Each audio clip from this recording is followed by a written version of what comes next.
Introduction. Hi friends, have you ever thought why do we eat food? Yes, of course, because they are delicious and are the source of energy. In this module, we are going to study about different food items that we eat.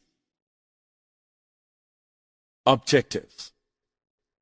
Dear friends, at the end of this lesson, you'll be able to list nutrients and detect carbohydrate, proteins, and fats in the food items.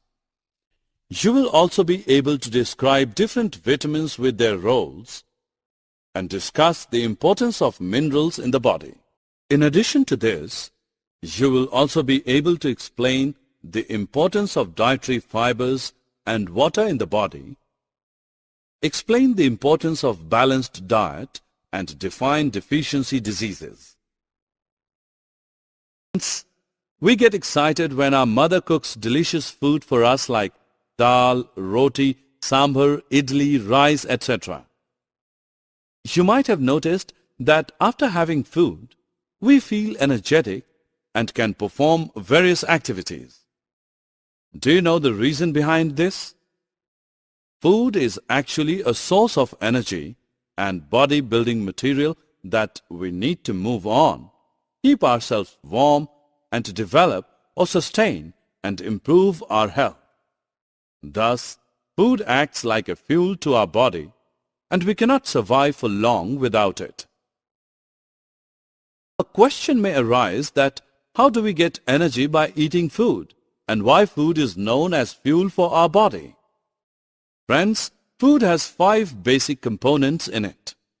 These are carbohydrates, proteins, fats, vitamins, and minerals.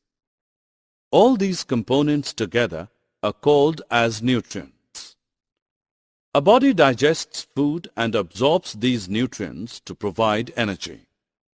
Some nutrients help us fight against diseases. The fact that each food item contains all nutrients in different amount and each nutrient plays a different role in the body. Let us know about these nutrients one by one in detail. First, carbohydrates. Carbohydrates form an essential structural component of living cells. They are the main source of energy for animals. Carbohydrates include sugars, starch, fiber, etc. They are mainly found in wheat, rice, potatoes, corn, and maize.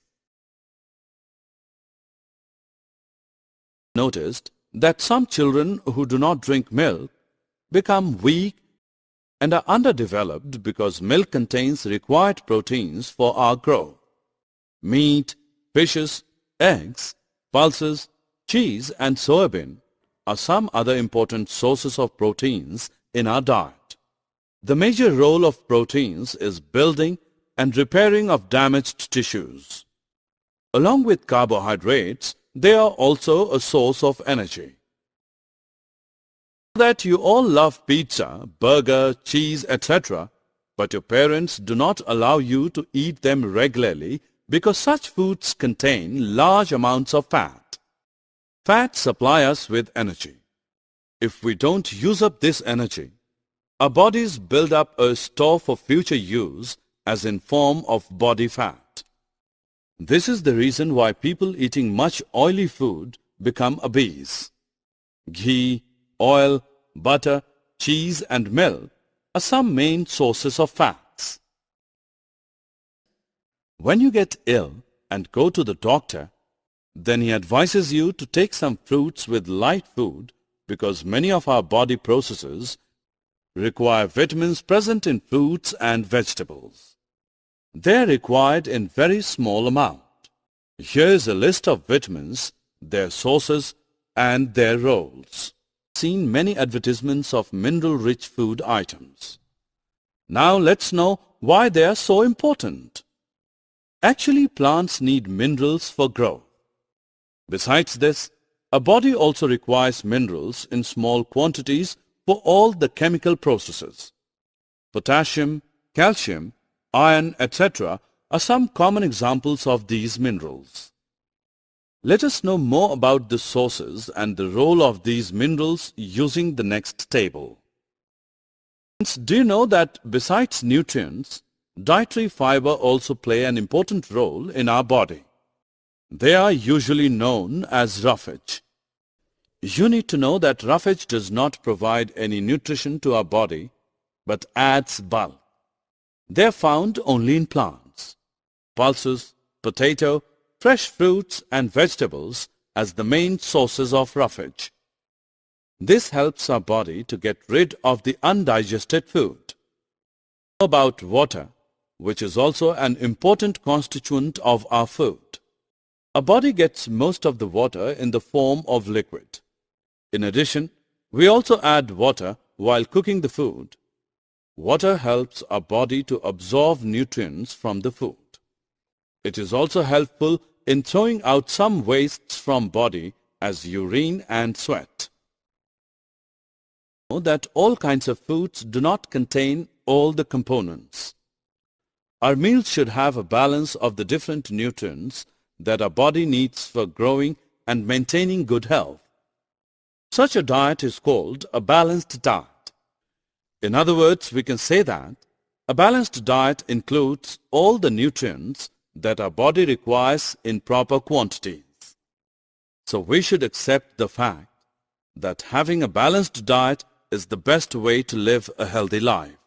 Hence, after knowing about the balanced diet, we should also know that if we don't take proper diet, then what will be the problems? I hope that you might have heard about deficiency diseases.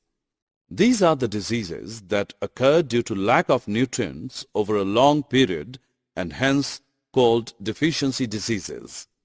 Here is a list of some of the deficiency diseases and their symptoms. Summary. Let us summarize what we have learned. Carbohydrates, proteins, fats, vitamins and minerals are the major nutrients in our food. In addition, food also contains dietary fibers and water. Carbohydrates and fats mainly provide energy to our body. Proteins and minerals are required for the growth and the maintenance of our body.